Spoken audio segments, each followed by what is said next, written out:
lots of electricity in this gym. It's exciting to watch this brand of basketball. Talk about the chemistry and how people are picking up on Bucky ball. Yeah, it's been they come together nicely. You know, not their best day, didn't shoot it well today. End of a long week, it's pretty tired. But you know, to have all new players, you know, only one returner, and we obviously knew that there'd be some hiccups along the way. But they've got better every single week, and that's all we can control. Our whole deal is not focused on winning a championship. It's not focused on winning a game. It's focused on how can we get better every single week. And these guys have done that. They've done it, and I think we got a good shooting team.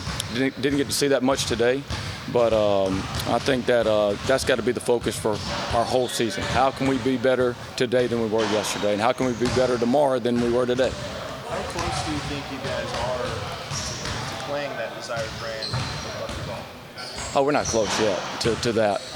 We obviously don't even have enough numbers. We have 10 guys in practice, so they get winded pretty quickly. So we're just focused really right now on offense. We haven't even got into full court defense and the pace we're going to really play at. But we'll get there. We'll get there eventually. How would you describe the kind of tone and tenor that you would like from a perfect practice under your coaching staff? The tone and tenor? I'm sorry. Like a perfect practice, or how would you like practice to feel and look like when it's just competitive and up-tempo.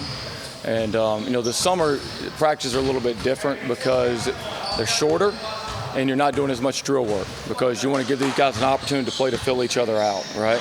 But for all of our practice, we want people to say that, hey, there was competition going on, and every drill, every time we played a segment, it meant something. Because that way when you get in the games, and those are those tight situations, and it's a competitive situations, it's just another day at the office for the guys. Now that you've been, okay, you got it. How have you seen the chemistry able to grow, it being a brand new team and everybody kind of feeling each other out? Yeah, learning how each other plays is very important, and learning what your weakness is compared to the others and what your strength is compared to the others. You might have had a player that was a very good shooter on a team that couldn't shoot very well in the past. I'm not talking about A&M, I'm talking about a transfer situation. But he comes here and hey, he may be the 10th best shooter.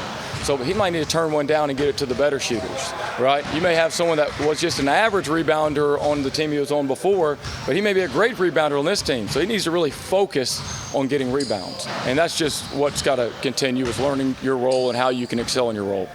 What's been now that you've been here for a few months, what's been the toughest thing about adjusting to this job, and then maybe the easiest thing about adjusting to this job? Tough has just been the numbers, right? You know, we've had probably 5-6 practices where we had 10 players. And so just getting everyone we can get out here and actually play so they can get in the right shape. It's hard to play up and down when you don't have 10 players. I mean, basketball is obviously a sport that's played with 10 players, so we need that. So that's been tough. Easiest part about this, it's just been A&M. I mean, A&M's a great place. You have all the resources. You have all the support. People care. It's an easy place to sell, so therefore it's been an easy place to recruit to.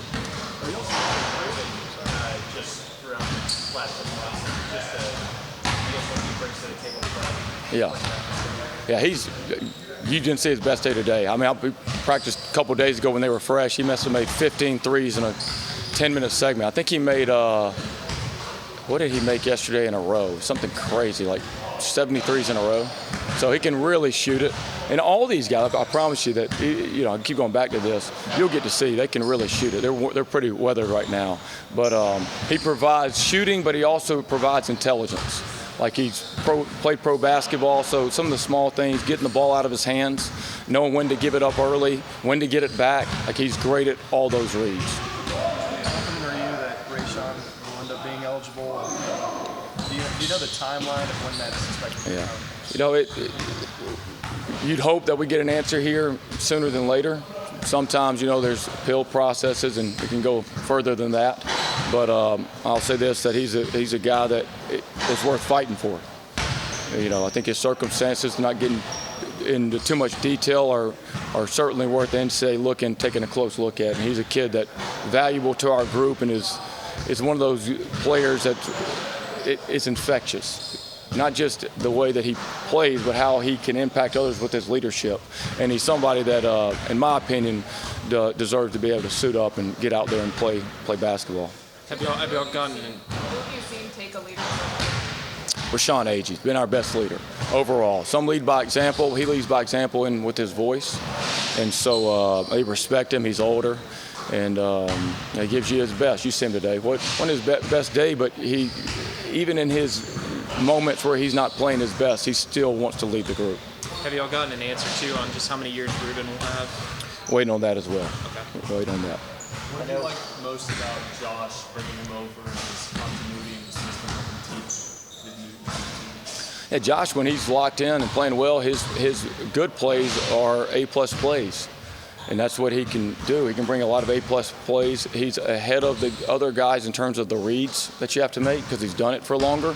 But he's got when he was a freshman, he'd hit 4 home runs and have 7 strikeouts.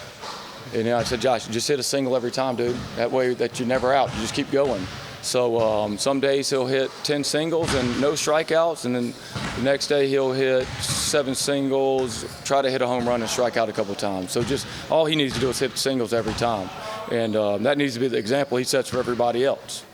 A lot of new players, new coaches. I know it's anytime you transfer, you're kind of making the gym how y'all want. How close are you, or are you close for this space to feel like home for everybody? We've had some good practices and some that just been okay. Just as everybody's learning what it should look like. Thought yesterday looked pretty good. Day before it looked pretty good.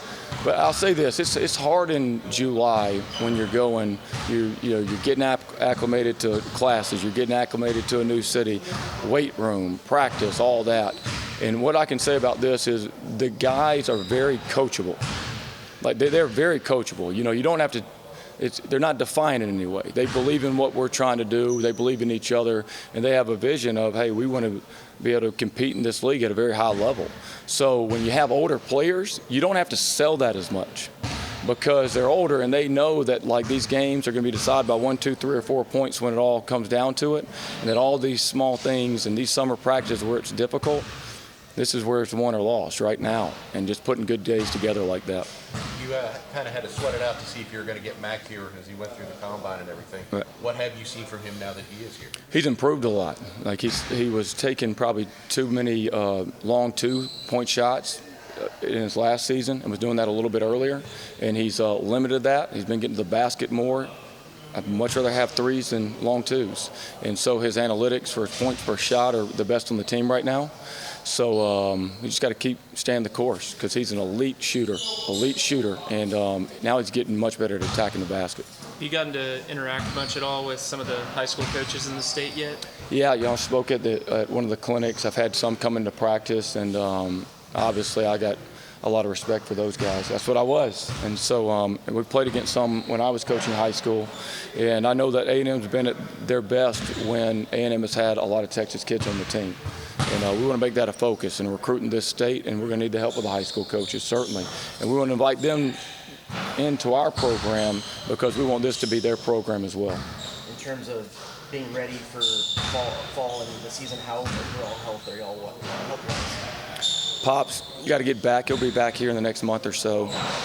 And Zach should be back Wednesday. That little shoulder injury, he should be back Wednesday. So Jeremiah's about a month away as well. So that will be good, not just because they're great players and not just because we need to start working on the continuity with those guys, but it'll make practice better, right? I mean, you have a sub in practice, it'll help you out a little bit. So that'll be good to get those guys back. You still got 2 spots potentially. Is there any chance of getting to 15? We got 1 spot. Yeah, one spot. And we're deciding right now. You got a lot of options. You could take a player now. You could take a player halfway through the season. You could hold it and just see what develops. So we don't want to take anyone that we feel wouldn't be a big impact on our team because I think these guys are about the right things, and you don't want to risk taking somebody that could mess with the culture. So we got to find guys, that player that's good enough, talented enough, but the right person that we'd want at A&M. You gotten a chance to relax at all this summer? A little bit more this week than when we got here. Obviously, when you get here, you got 1 player on the team. There is no relaxing. We're trying to field a team, but it's been good. I tell you, College Station's a cool place. I like College Station. Easy place to live. All right, great people. I like it. I mean, I told someone, I said, obviously there's different schools, different places, but I wasn't made to live in some big city where if you take the wrong turn, there's 20 different ways you can go and you never see any green. It's cool. College Station's great. I mean, it's got Aggie Land right in the center, and then around it you can be 2 miles outside of it. You see horses. It's a really cool setup. So I would say it's grown on me, but I liked it the first second I got here.